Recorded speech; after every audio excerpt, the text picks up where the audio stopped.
દેખો, બાળકો એટલે ખુશીઓનો ખજાનો, અને બાળકોને વાર્તા ખૂબ પ્રિય હોય. સાચી વાત? વાર્તા ગમે છે? કેટલાને ગમે છે? સરસ, વેરી ગુડ. શાયદ તમે વાર્તા કહી પણ શકો, કહી શકો કે ના કહી શકો? સરસ. ચલો, હવે તમને એક વાર્તા સાંભળવી છે. દેખો, વાર્તા શાંતિથી સાંભળવાની. હું જે કંઈ પણ કહીશ પછી વચ્ચે વચ્ચે મને યોગ્ય લાગશે તો પ્રશ્ન પૂછીશ, એટલે ધ્યાન તમારું ભટકવું જોઈએ નહીં. ધ્યાન રાખજો, મજા આવશે વાર્તા સાંભળવાની. ઘણા બધા સમય પહેલાંની વાત છે. એક રાજા હતા. રાજા એટલે વૈભવ વિલાસ, હાથી ઘોડા, મોટા મહેલ, મોટું નગર, અને નગરની સંપૂર્ણ જવાબદારી તેમના શિરે હોય. અને રાજા સરસ રીતે પોતાનું શાસન ચલાવતા. હવે રાજા જે હતા એ પોતે ધર્મપ્રિય પણ હતા, અને એમને પોતાના નગરજનો પ્રત્યે અપાર પ્રેમ હતો, અને બધાની સાથે ખૂબ જ સુંદર રીતે પોતાનો કાર્યભાર વહીવટ સંભાળતા હતા. હવે સમયાંતરે રાજાને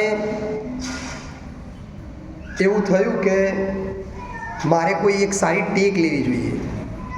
રાજાના મનમાં એમ થયું કે એક ટેક લઉં અને હું એ ટેકને પાડું, અને એક એવી ટેક લઉં કે જેથી કરીને મારા પુણ્યમાં વધારો થાય.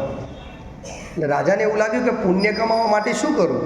તો રાજાએ નક્કી કર્યું કે દરરોજ 100 જેટલા અંધ વ્યક્તિઓને ભોજન આપવાનું. હવે દરરોજ 100 જેટલા વ્યક્તિઓને, એ પણ અંધ વ્યક્તિઓને ભોજન આપવાનું એવો એમને સંકલ્પ લીધો, અને નિયમિત એક પણ દિવસ ચૂક્યા વિના રેગ્યુલર 100 વ્યક્તિને ભોજન અપાવતા. હવે 100 અંધ વ્યક્તિ, ભૂખ્યા વ્યક્તિ ભોજન મેળવતા, એમની જઠરાગ્નિ સંતૃપ્ત થતી. રાજાને પણ ખૂબ ગમતું અને એમને પણ ખૂબ સારું લાગતું. અને આમ કરતાં કરતાં ઘણા બધો સમય વીતી ગયો. એક દિવસ એવું બન્યું કે રાજાએ ખીર અને પૂરી જમણમાં બનાવ્યું, અને ભોજન એ 100 વ્યક્તિને પીરસવામાં આવ્યું. જોગાનું જોગ એવું બન્યું કે એ ભોજનની અંદર બારીમાંથી સાપ આવ્યો હતો, ખૂબ જ ઝેરીલો સાપ હતો, અને એ સાપે દૂધપાકની અંદર મોઢું નાખ્યું. કોઈને ખબર જ નહોતી, રસોઈયાની ખબર નહોતી, અને એ સાપનું ઝેર એ દૂધપાકમાં જતું રહ્યું, અને એ ઝેરવાળો દૂધપાક પેલા 100 વ્યક્તિઓએ ખાધો, અને 100 વ્યક્તિઓ મૃત્યુ પામ્યા.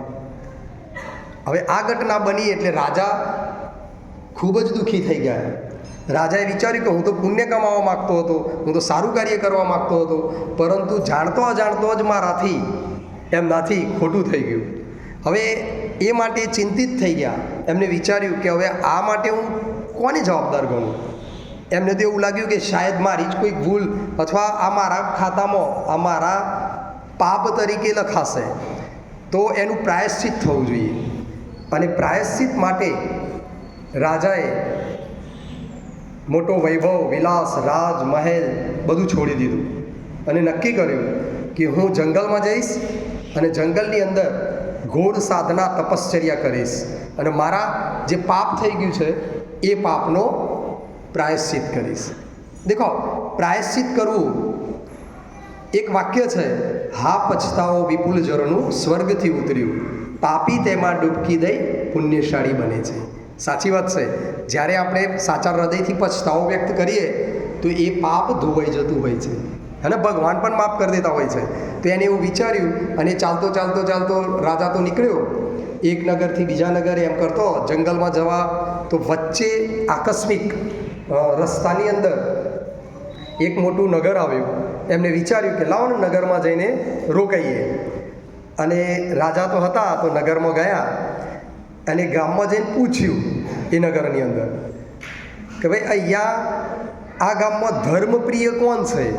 સૌથી વધારે જે નિયમિત વહેલા ઉઠતા હોય, પૂજા પાઠ સાધના કરતા હોય એવું કોઈ ઘર છે? તો એ ગામમાં એક ઘર હતું એવું કે જેની અંદર ભાઈ અને બેન બે રહેતા હતા. બંને ખૂબ જ ધર્મપ્રિય હતા. એ રેગ્યુલર નિયમિત સાધના કરતા હતા. વહેલી સવારે બ્રહ્મ મુહૂર્તમાં ઉઠી જવાનું, ભગવાનનું નામ લેવાનું, પૂજા કરવાની. તો એમના ઘરે રાજા રોકાયા. દેખો, આટલા સુધી સમજજો. આ વાર્તાની અંદર ઘણું બધું મર્મ છે, જેનો તમે સમજી જશો તો જીવન તમારું ઉત્કૃષ્ટ બની જશે. ઘણું બધું શીખવા મળશે વાર્તાના માધ્યમથી.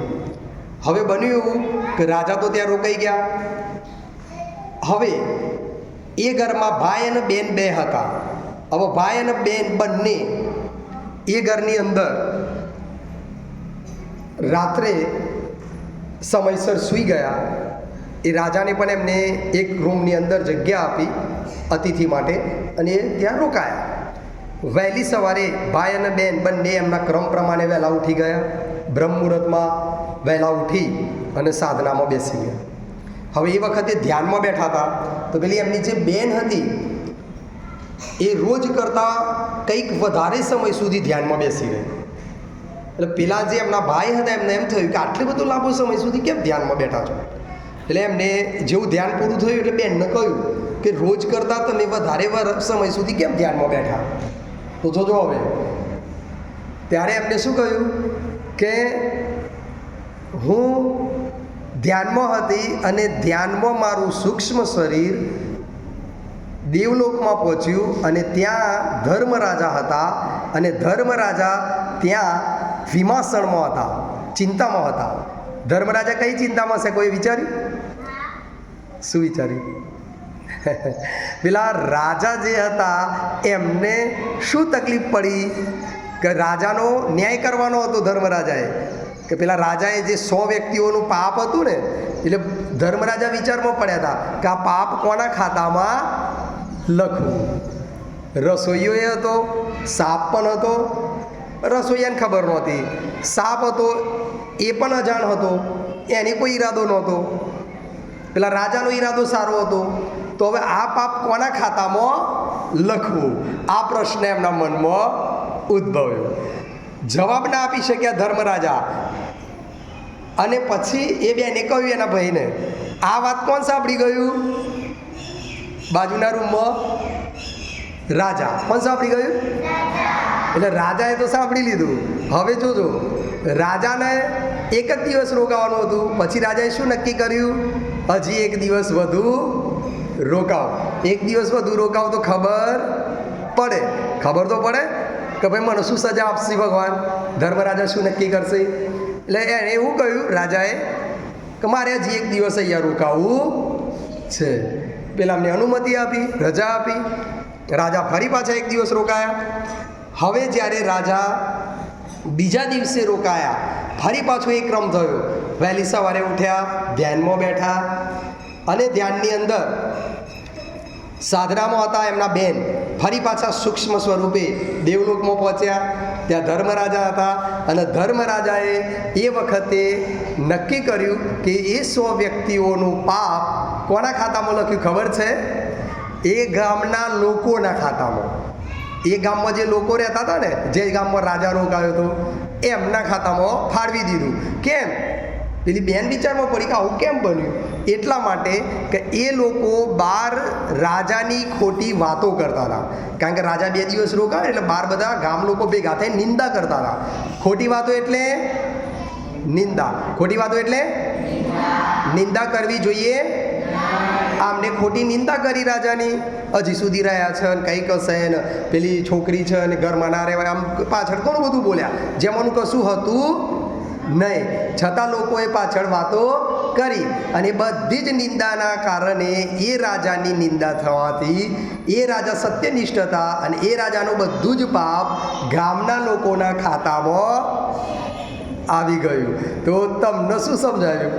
કે કોઈની પાછળ વાત કરવી જોઈએ